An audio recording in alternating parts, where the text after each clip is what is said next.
بسم الله الرحمن الرحيم. يا أيها الذين آمنوا أوفوا بالعقود. أحلت لكم بهيمة الأنعام إلا ما يتلى عليكم غير محل الصيد وأنتم حرم. إن الله يحكم ما يريد. يا أيها الذين آمنوا لا تحلوا شعائر الله ولا الشهر الحرام ولا الهدي ولا القلائد ولا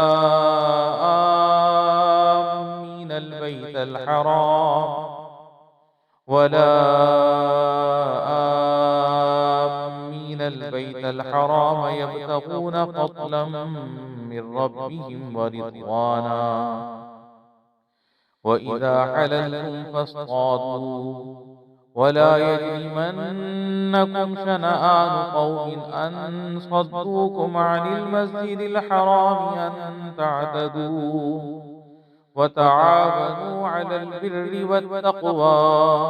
ولا تعاونوا على الإثم والعدوان.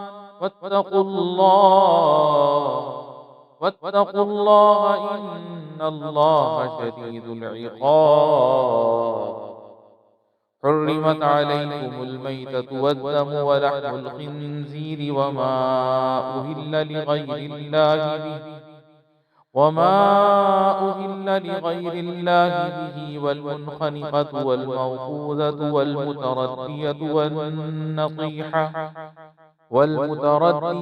والنطيحة وما أكل السبع إلا ما ذكيتم وما ذبح على النصب وأن تستقسموا بالأزلام، ذلكم فسق. اليوم يئس الذين كفروا من دينكم فلا تخشوهم واخشون. اليوم أكملت لكم دينكم وأتممت عليكم نعمتي ورضيت لكم الإسلام دينا. فمن اضطر في مخمصة غير متجانف لإثم فإن الله فمن اضطر في مخمصة غير متجانف لإثم فإن الله غفور رحيم. يسألونك ماذا أحل لهم قل أحل لكم الطيبات وما علمتم من الجوارح مكلبين تعلمونهن مما علمكم الله فكلوا مما أمسكن عليكم واذكروا اسم الله عليه واتقوا الله إن الله سريع الحساب. اليوم أحل لكم الطيبات وطعام الذين أوتوا الكتاب حل لكم وطعامكم حل لهم والمحصنات من المؤمنات والمحصنات من الذين أوتوا الكتاب من قبلكم إذا آتيتموهن أجورهن محصنين غير مسافحين ولا متخذي أخدان ومن يكفر بالإيمان فقد حبط عمله وهو في الآخرة من الخاسرين. يا أيها الذين آمنوا إذا قمتم إلى الصلاة فاغسلوا وجوهكم وأيديكم إلى المرافق وامسحوا برؤوسكم وأرجلكم إلى الكعبين وإن كنتم جنبا فاطهروا وإن كنتم مرضى أو على سفر أو جاء أحد منكم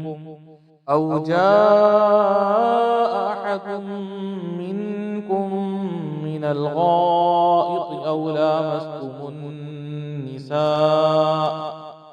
لامستم النساء فلم تجدوا ماء فتيمموا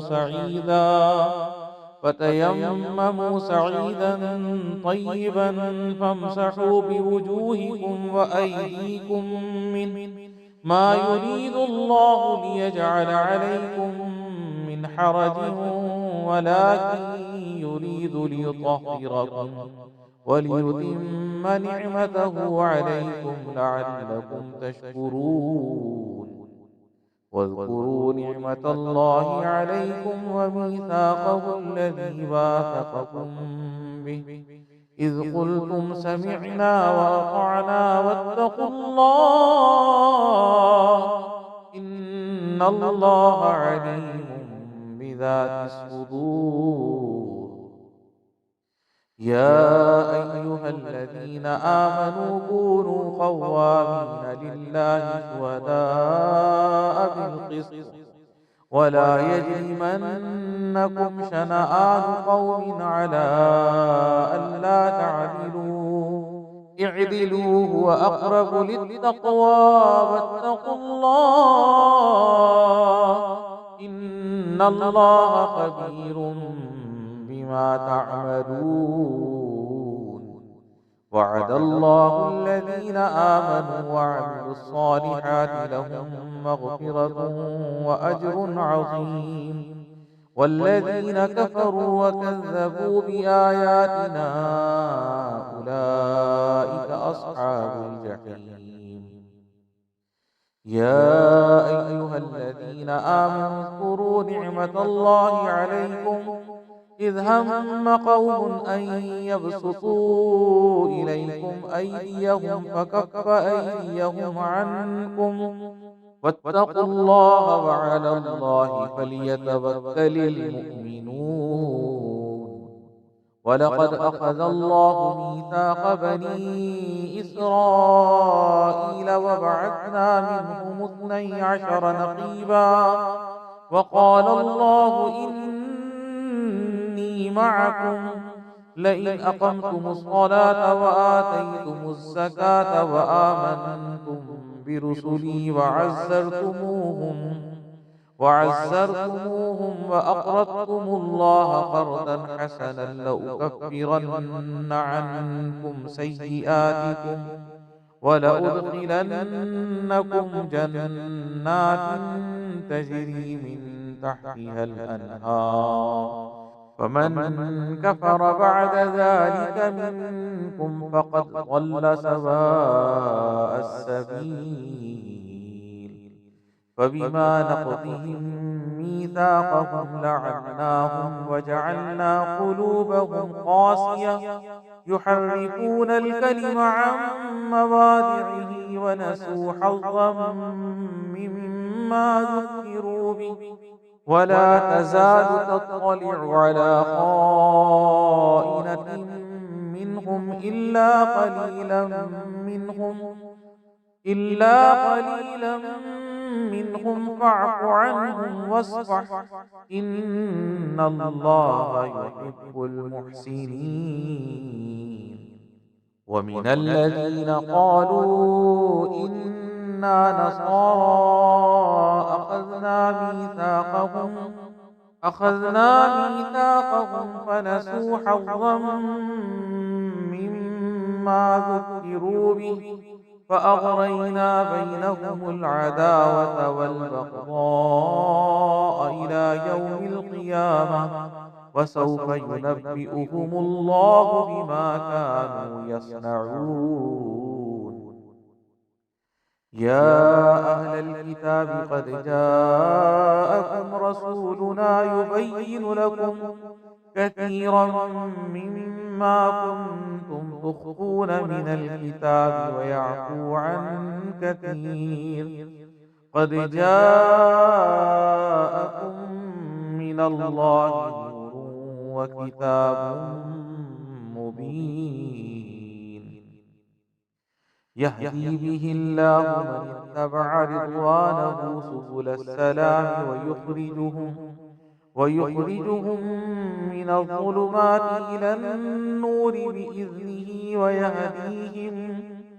إلى النور بإذنه ويهديهم إلى صراط مستقيم. لقد كفر الذين قالوا إن الله هو المسيح ابن مريم. قل فمن يملك من الله شيئا إن أراد أن يهلك المسيح ابن مريم وأمه ومن في الأرض جميعا. ولله ملك السماوات والأرض وما بينهما يخلق ما يشاء والله على كل شيء قدير. وقالت اليهود والنصارى نحن أبناء الله وأحباؤه. قل فلم يعذبكم بذنوبكم بل أنتم بشر ممن خلق يغفر لمن يشاء ويعذب من يشاء ولله ملك السماوات والأرض وما بينهما وإليه المصير. يا أهل الكتاب قد جاءكم رسولنا يبين لكم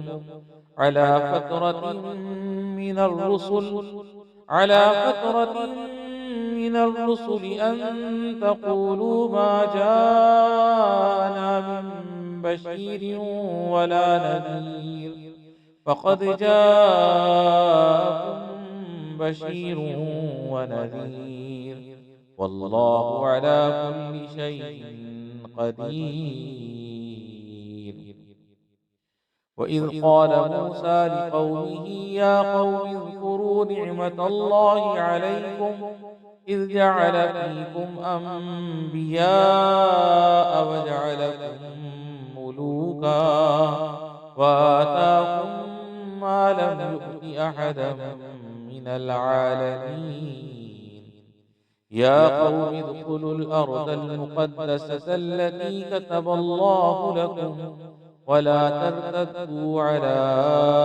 أدباركم فتنقلبوا خاسرين. قالوا يا موسى إن فيها قوما جبارين وإنا لن ندخلها حتى يخرجوا منها فإن يخرجوا منها فإنا داخلون. قال رجلان من الذين يخافون أنعم الله عليهم ادخلوا عليهم الباب فإذا دخلتموه فإنكم غالبون وعلى الله فتوكلوا إن كنتم مؤمنين. قالوا يا موسى إنا لن ندخلها أبدا ما داموا فيها فاذهب أنت وربك فقاتلا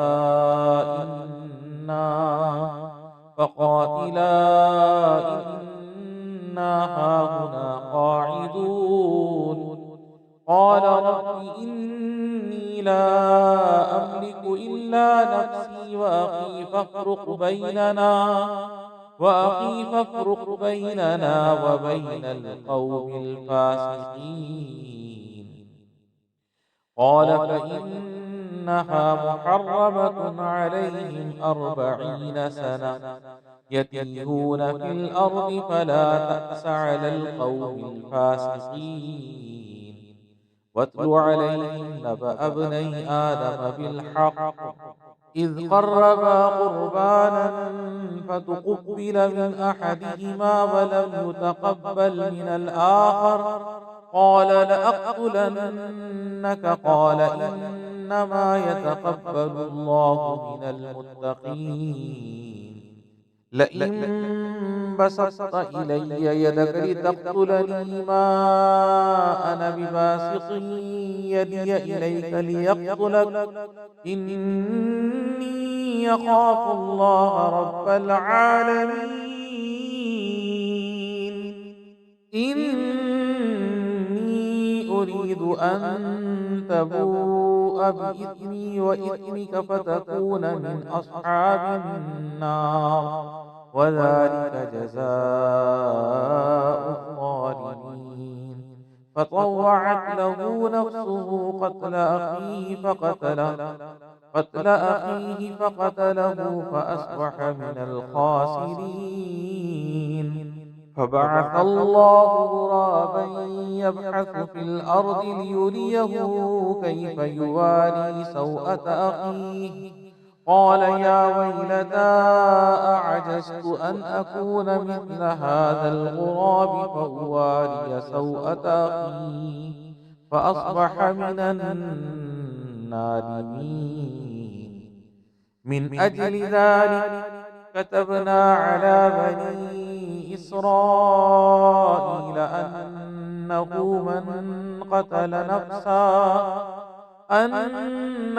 من قتل نفسا بغير نفس أو فساد في الأرض فكأنما قتل الناس جميعا ومن أحياها فكأنما أحيا الناس جميعا ولقد جاءتهم رسلنا بالبينات ثم إن كثيرا منهم بعد ذلك في الأرض لمسرفون إنما جزاء الذين يحاربون الله ورسوله ويسعون في الأرض فسادا أن يقتلوا أو يصلبوا أو تقطع أيديهم وأرجلهم من خلاف أو ينفوا من الأرض ذلك لهم خزي في الدنيا ولهم في الآخرة عذاب عظيم إلا الذين تابوا من قبل أن تقدروا عليهم فاعلموا أن الله غفور رحيم يا أيها الذين آمنوا اتقوا الله وابتغوا إليه الوسيلة وجاهدوا في سبيله لعلكم تفلحون إن الذين كفروا لو أن لهم ما في الأرض جميعا ومثله معه ليفتدوا به من عذاب يوم القيامة ما تقبل منهم ولهم عذاب أليم يريدون أن يخرجوا من النار وما هم بخالدين منها ولهم عذاب مقيم والسارق والسارقة فاقطعوا أيديهما جزاء بما كسبا نكالا من الله والله عزيز حكيم فمن تاب من بعد ظلمه وأصلح فإن الله يتوب عليه إن الله غفور رحيم ألم تعلم أن الله له ملك السماوات والأرض يعذب من يشاء ويغفر لمن يشاء والله على كل شيء قدير يا أيها الرسول لا يحزنك الذين يسارعون في الكفر من الذين قالوا آمنا بأفواههم ولم تؤمن قلوبهم ومن الذين هادوا سماعون للكذب سماعون لقوم آخرين لم يأتوك يحرفون الكلم من بعد مواضعه يقولون إن أوتيتم هذا فخذوه وإن لم تؤتوه فاحذروا ومن يرد الله فتنته فلن تملك له من الله شيئا أولئك الذين لم يرد الله أن يطهر قلوبهم لهم في الدنيا خزي ولهم في الآخرة عذاب عظيم سماعون للكذب أكالون للسحت فإن جاءوك فاحكم بينهم أو أعرض عنهم وإن تعرض عنهم فلن يضروك شيئا وإن حكمت فاحكم بينهم بالقسط إن الله يحب المقسطين وكيف يحكمونك وعندهم التوراة فيها حكم الله ثم يتولون من بعد ذلك وما أولئك بالمؤمنين إنا أنزلنا التوراة فيها هدى ونور يحكم بها النبيون الذين أسلموا للذين هادوا والربانيون والأحبار بما استحفظوا من كتاب الله وكانوا عليه شهداء فلا تخشوا الناس واخشوني ولا تشتروا بآياتي ثمنا قليلا ومن لم يحكم بما أنزل الله فأولئك هم الكافرون وكتبنا عليهم فيها أن النفس بالنفس والعين بالعين والأنف بالأنف والأذن بالأذن والسن بالسن والجروح قصاص فمن تصدق به فهو كفارة له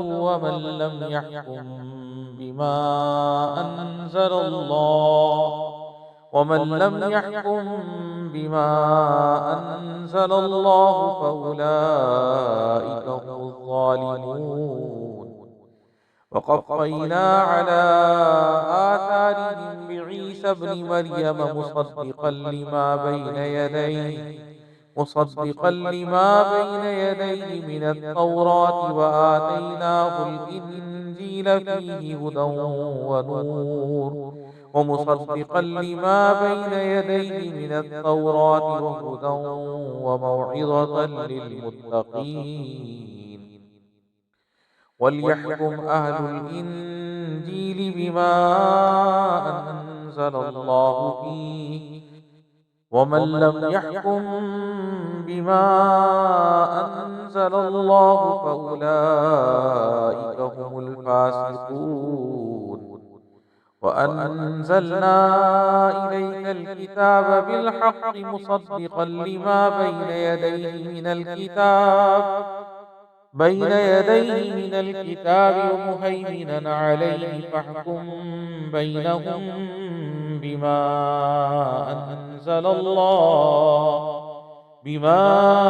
أنزل الله ولا تتبع أهواءهم عما جاءك من الحق لكل جعلنا منكم شرعة ومنهاجا ولو شاء الله لجعلكم أمة واحدة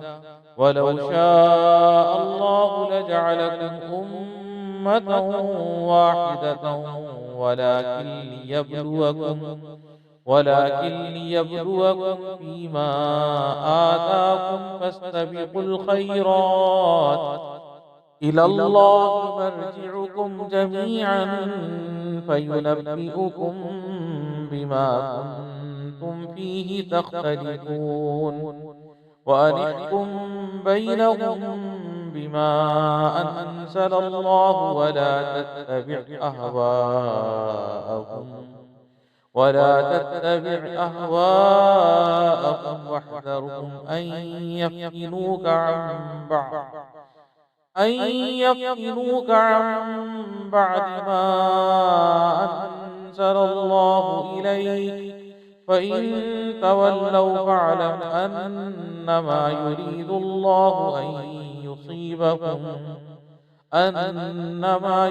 الله أن يصيبهم ببعض ذنوبهم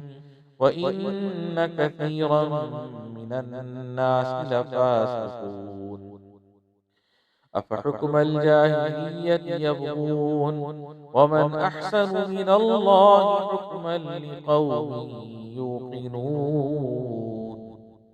يا أيها الذين آمنوا لا تتخذوا اليهود والنصارى أولياء بعضهم أولياء بعض ومن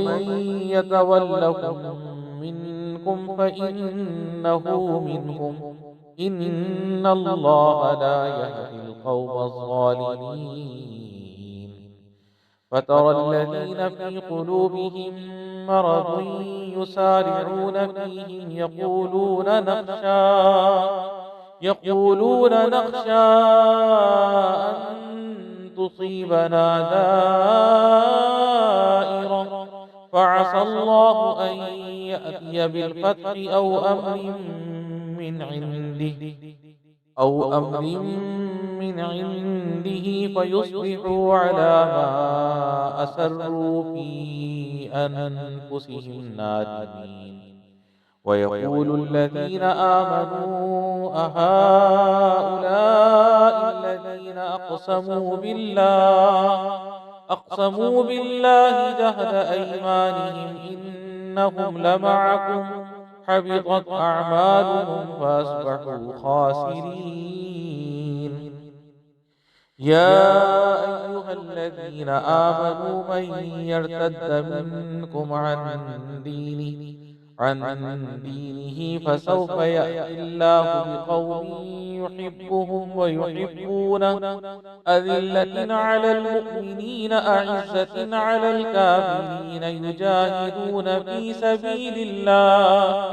يجاهدون في سبيل الله ولا يخافون لومة لائم ذلك فضل الله يؤتيه من يشاء والله واسع عليم إنما وليكم الله ورسوله والذين آمنوا الذين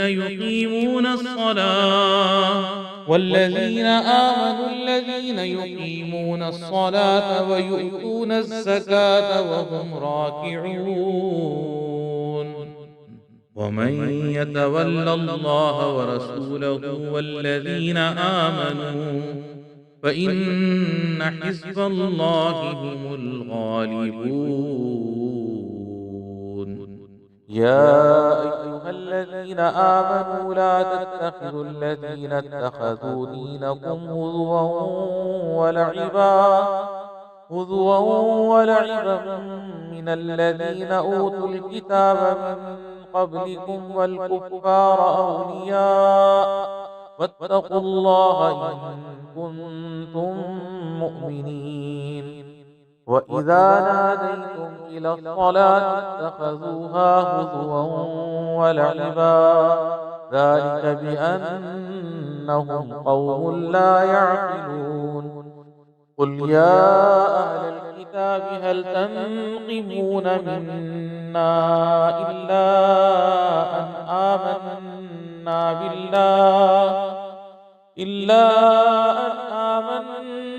بالله وما أنزل إلينا وما من قبل وأن أكثركم فاسقون. قل هل أنبئكم بشر من ذلك مثوبة عند الله من لعنه الله وغضب عليه وجعل منهم القردة والخنازير وعبد الطاغوت أولئك شر مكانا وأضل عن سواء السبيل. وإذا جاءوكم قالوا آمنا وقد دخلوا بالكفر وهم قد خرجوا به والله أعلم بما كانوا يكتمون. وترى كثيرا منهم يسارعون في الإثم والعدوان وأكلهم السحت لبئس ما كانوا يعملون. لولا ينهاهم الربانيون والأحبار عن قولهم الإثم وأكلهم السحت لبئس ما كانوا يصنعون. وقالت اليهود يد الله مغلولة غلت أيديهم ولعنوا بما قالوا بل يداه مبسوطتان ينفق كيف يشاء وليزيدن كثيرا منهم ما أنزل إليك من ربك طغيانا وكفرا وألقينا بينهم العداوة والبغضاء إلى يوم القيامة كلما أوقدوا نارا للحرب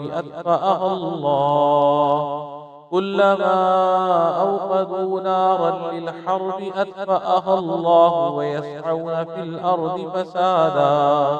والله لا يحب المفسدين. ولو أن أهل الكتاب آمنوا واتقوا لكفرنا عنهم سيئاتهم ولأدخلناهم جنات النعيم. ولو أنهم أقاموا التوراة والإنجيل وما أنزل إليهم من ربهم لأكلوا من فوقهم ومن تحت أرجلهم منهم أمة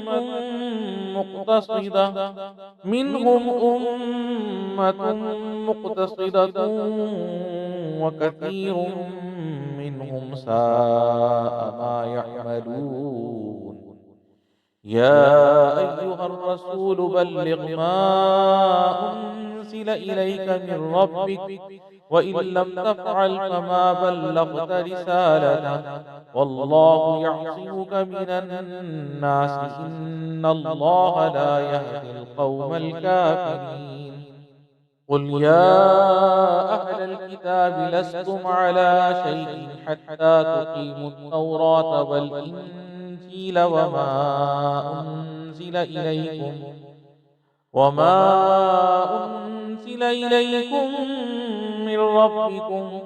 وليزيدن كثيرا منهم ما أنزل إليك من ربك طغيانا وكفرا فلا تأس على القوم الكافرين. إن الذين آمنوا والذين هادوا والصابئون من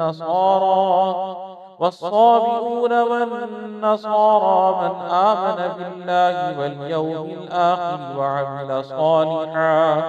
وعمل صالحا فلا خوف عليهم ولا هم يحزنون. لقد أخذنا ميثاق بني إسرائيل وأرسلنا إليهم رسلا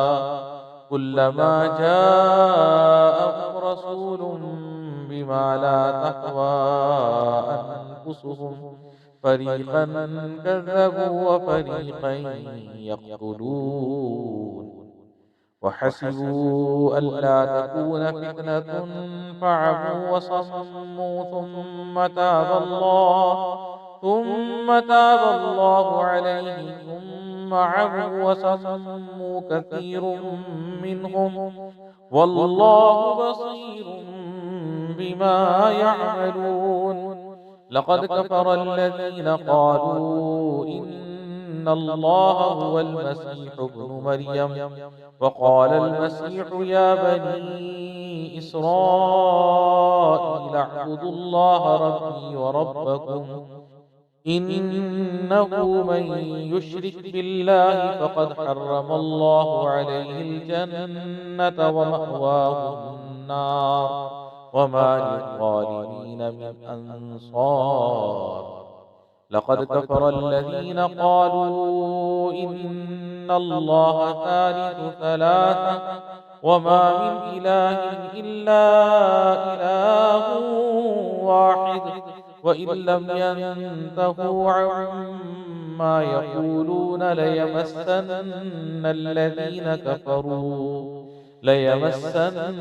الذين كفروا منهم عذاب أليم. أفلا يتوبون إلى الله ويستغفرونه والله غفور رحيم. ما المسيح ابن مريم إلا رسول قد خلت من قبله الرسل وأمه صديقة كانا يأكلان الطعام انظر كيف نبين لهم الآيات ثم انظر أنا يؤفكون. قل أتعبدون من دون الله ما لا يملك لكم ضرا ولا نفعا والله هو السميع العليم. قل يا أهل الكتاب لا تغلوا في دينكم غير الحق ولا تتبعوا أهواء قوم قد ضلوا من قبل وأضلوا كثيرا وضلوا عن سواء السبيل. لعن الذين كفروا من بني إسرائيل على لسان داود وعيسى بن مريم ذلك بما عصوا وكانوا يعتدون. كانوا لا يتناهون عن منكر فعلوه لبئس ما كانوا يفعلون. ترى كثيرا منهم يتولون الذين كفروا لبئس ما قدمت لهم أنفسهم أن سخط الله عليهم وفي العذاب هم خالدون. ولو كانوا يؤمنون بالله والنبي وما أنزل إليه ما اتخذوهم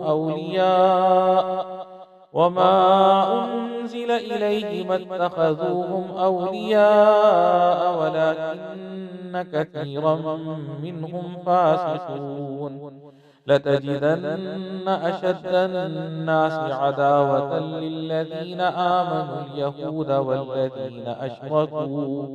ولتجدن أقربهم مودة للذين آمنوا الذين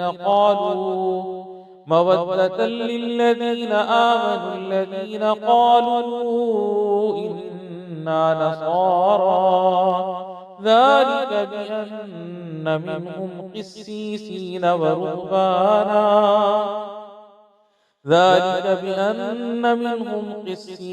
ورهبانا وأنهم لا يستكبرون. وإذا سمعوا ما أنزل إلى الرسول ترى أعينهم تفيض من الدمع مما عرفوا من الحق يقولون ربنا آمنا فاكتبنا مع الشاهدين. وما لنا لا نؤمن بالله وما جاءنا من الحق ونطمع أن يدخلنا ربنا مع القوم الصالحين فأثابهم الله بما قالوا جنات تجري من تحتها الأنهار خالدين فيها وذلك جزاء المحسنين والذين كفروا وكذبوا بآياتنا أولئك أصحاب الجحيم يا أيها الذين آمنوا لا تحرموا طيبات ما أحل الله لكم ولا تعتدوا إن الله لا يحب المعتدين وكلوا مما رزقكم الله حلالا طيبا واتقوا الله الذي أنتم به مؤمنون لا يؤاخذكم الله باللغو في أيمانكم ولكن يؤاخذكم بما عقدتم الأيمان فكفارته إطعام 10 مساكين من أوسط ما تطعمون أهليكم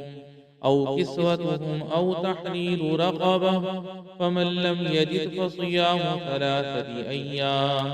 ذلك كفارة أيمانكم إذا حلفتم واحفظوا أيمانكم كذلك يبين الله لكم آياته لعلكم تشكرون يا أيها الذين آمنوا إنما الخمر والميسر والأنصاب والأزلام رجس من عمل الشيطان فاجتنبوه لعلكم تفلحون إنما يريد الشيطان أن يوقع بينكم العداوة والبغضاء في الخمر والميسر ويصدكم عن ذكر الله وعن الصلاة فهل أنتم منتهون وأطيعوا الله وأطيعوا الرسول واحذروا فإن توليتم فاعلموا أنما على رسولنا البلاغ المبين ليس على الذين آمنوا وعملوا الصالحات جناح فيما طعموا إذا ما اتقوا وآمنوا وعملوا الصالحات ثم اتقوا وأحسنوا والله يحب المحسنين يا أيها الذين آمنوا ليبلونكم الله بشيء من الصيد تناله أيديكم ورماحكم ليعلم الله من يخافه بالغيب فمن اعتدى بعد ذلك فله عذاب أليم يا أيها الذين آمنوا لا تقتلوا الصيد وأنتم حرم ومن قتله منكم متعمدا فجزاء مثل ما قتل من النعم يحكم به ذوى عدل منكم هديا بالغ الكعبة أو كفارة طعام مساكين أو عدل ذلك صياما ليذوق وبال أمره عفى الله عما سلف ومن عاد فينتقم الله منه والله عزيز ذو انتقام أحل لكم صيد البحر وطعامه متاعا لكم وللسيارة وحرم عليكم صيد البر ما دمتم حرما واتقوا الله الذي إليه تحشرون جعل الله الكعبة البيت الحرام قياما للناس والشهر الحرام والهدي والقلائد ذلك لتعلموا أن الله يعلم ما في السماوات وما في الأرض وأن الله بكل شيء عليم. اعلموا أن الله شديد العقاب وأن الله غفور رحيم. ما على الرسول إلا البلاغ والله يعلم ما تبدون وما تكتمون. قل لا يستوي الخبيث والطيب ولو أعجبك كثرة الخبيث فاتقوا الله يا أولي الألباب لعلكم تفلحون. يا أيها الذين آمنوا لا تسألوا عن أشياء إن تبد لكم تسؤكم وإن تسألوا عنها حين ينزل القرآن تبد لكم عفى الله عنها والله غفور حليم. قد سألها قوم من قبلكم ثم أصبحوا بها كافرين. ما جعل الله من بحيرة ولا سائبة ولا وصيلة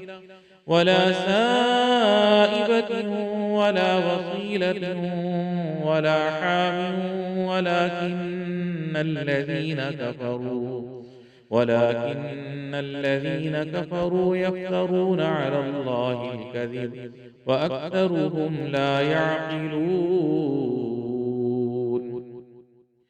وإذا قيل لهم تعالوا إلى ما أنزل الله وإلى الرسول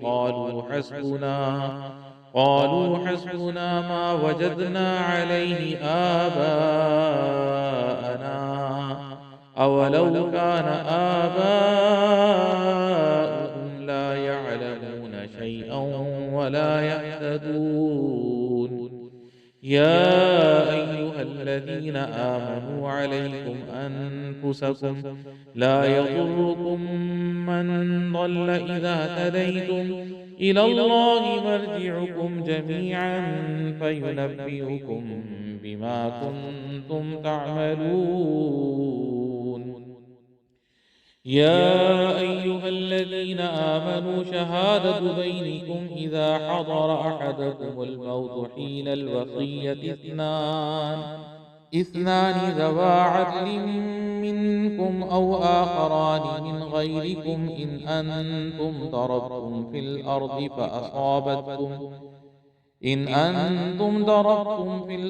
فأصابتكم مصيبة الموت تحبسونهما من بعد الصلاة فيقسمان بالله إن ارتبتم لا نشتري به ثمنا ولو كان ذا قربى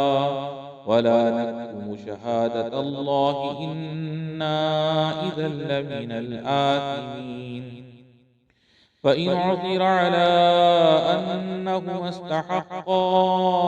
إثما فآخران يقومان مقامهما من الذين استحق عليهم الأوليان فيقسمان بالله لشهادتنا أحق من شهادتهما وما اعتدينا إنا إذا لمن الظالمين. ذلك أدنى أن يأتوا بالشهادة على وجهها أو يخافوا أن ترد أيمان بعد أيمانهم واتقوا الله واسمعوا والله لا يهدي القوم الفاسقين. يوم يجمع الله الرسل فيقول ماذا أجبتم قالوا لا علم لنا إنك أنت علام الغيوب. إذ قال الله يا عيسى ابن مريم اذكر نعمتي عليك وعلى والدتك إذ أيدتك بروح القدس تكلم الناس في المهد وكهلا وإذ علمتك الكتاب والحكمة والتوراة والإنجيل وإذ تخلق من الطين كهيئة الطير بإذني فتنفخ فيها فتكون طيرا بإذني وتبرئ الأكمه والأبرص بإذني وإذ تخرج الموتى بإذني وإذ كففت بني إسرائيل عنك إذ جئتهم بالبينات فقال الذين كفروا منهم إن هذا إلا سحر مبين وإذ أوحيت إلى الحواريين أن آمنوا بي وبرسولي قالوا آمنا واشهد بأننا مسلمون إذ قال الحواريون يا عيسى ابن مريم هل يستطيع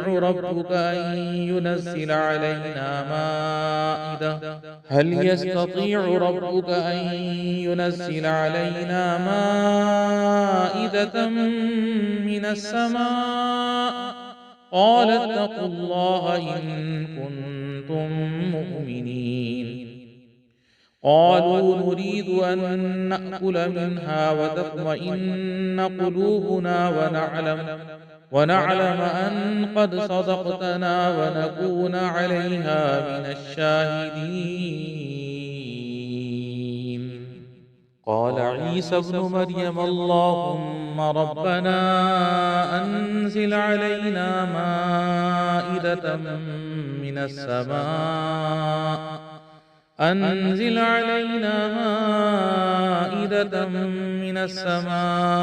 تكون لنا عيدا لأولنا وآخرنا وآية منك وارزقنا وأنت خير الرازقين قال الله إني منزلها عليكم فمن يكفر بعد منكم فإني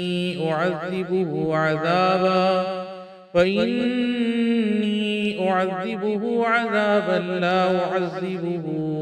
أحدا من العالمين وإذ قال الله يا عيسى ابن مريم أأنت قلت للناس اتخذوني وأمي إلهين من دون الله قال سبحانك ما يكون لي أن أقول ما ليس لي بحق إن كنت قلته فقد علمته تعلم ما في نفسي ولا أعلم ما في نفسك إنك أنت علام الغيوب ما قلت لهم إلا ما أمرتني به أن اعبدوا الله ربي وربكم وكنت عليهم شهيدا ما دمت فيهم فلما توفيتني كنت أنت الرقيب عليهم وأنت على كل شيء شهيد إن تعذبهم فإنهم عبادك وإن تغفر لهم فإنك أنت العزيز الحكيم قال الله هذا يوم ينفع الصادقين صدقهم لهم جنات تجري من تحتها الأنهار خالدين فيها أبدا رضي الله عنهم ورضوا عنه ذلك الفوز العظيم لله ملك السماوات والأرض